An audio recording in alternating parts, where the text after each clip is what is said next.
আসসালামু আলাইকুম বন্ধুরা। দূর থেকে যে কারো যে কোনো ফোন কিন্তু কন্ট্রোল করা সম্ভব। তো আপনি চাইলে কিন্তু যে কারো ফোনে কন্ট্রোল করতে পারবেন। যে কারো ফোনে যে কোনো ভিডিও অথবা ফটো যেগুলো আছে আপনি কিন্তু আপনার ফোনে আনতে পারবেন, দেখতে পারবেন। তো এইটা আপনি যেমন পারবেন ঠিক তেমনই আপনার সাথে হচ্ছে না তো? যদি হয়ে থাকে তাহলে এখনই কিন্তু ওটা ডিসকানেক্ট করতে হবে। তা না হলে আপনার প্রাইভেসি নষ্ট হতে পারে, আপনার ব্যক্তিত্ব কিন্তু নষ্ট হতে পারে। আপনার ফোনে কি ভিডিও অথবা ফটোগুলো আছে সেগুলো কিন্তু অন্য কেউ নিয়ে আপনাকে বিপদে ফেলতে পারে।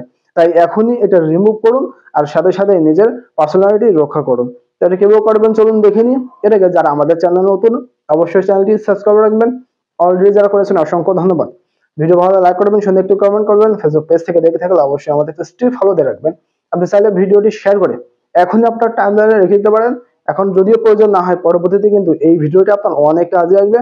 তাই ভিডিওটি অবশ্যই শেয়ার করে আপনার টাইমলাইনে রেখে দিবেন অথবা বন্ধু বান্ধবের যে কোনো মেসেঞ্জার কিংবা হোয়াটসঅ্যাপে ভিডিওটি শেয়ার করে আপনি এখনই রেখে দিন। পরবর্তীতে কিন্তু এটা আপনার কাজে লাগতে পারে। তো যাই হোক কথা বলবো না, চলুন শুরু করা যাক।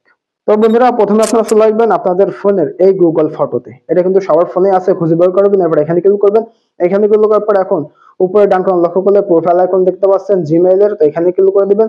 এখানে ক্লিক করার পরে এখন নিচের দিকে লক্ষ্য করলে আপনি দেখতে পাচ্ছেন এখানে আছে ফটো সেটিংস। তো এই সেটিংসে জাস্ট ক্লিক করে দিবেন। ওকে, এখানে ক্লিক করার পরে এখন আপনি নিচের দিকে লক্ষ্য করলে পেয়ে যাচ্ছেন শেয়ারিং নামে এই সেটিংসটা। তো আপনারা এখন এই সেটিংসে ক্লিক করে দিবেন। এখানে ক্লিক করার পরে এখন উপরে আছে পার্টনার শেয়ারিং। তো এইটা আপনাকে খুঁজে বের করতে হবে। এটা যারা পাবেন না অবশ্যই অ্যাপসটি আপনার আপডেট দিবেন, তাহলে কিন্তু পেয়ে যাবেন। এরপরে এখানে আসলে আপনি আমার নাই, আপনি যে আমি যেভাবে বলবো সেভাবে কাজ করবেন। এখানে কিন্তু একটা জিমেল শো করবে। যদি কেউ আপনার ফোন ট্র্যাক করে, অন্য কেউ যদি কন্ট্রোল করার চেষ্টা করে, যদি কেউ করে সেক্ষেত্রে কিন্তু তার জিমেলটা এখানে শো করবে। এটা আপনি কিভাবে রিমুভ করবেন তার জন্য ওই জিমেলের নিচে আপনি দেখতে পারবেন রিমুভ অপশন আছে।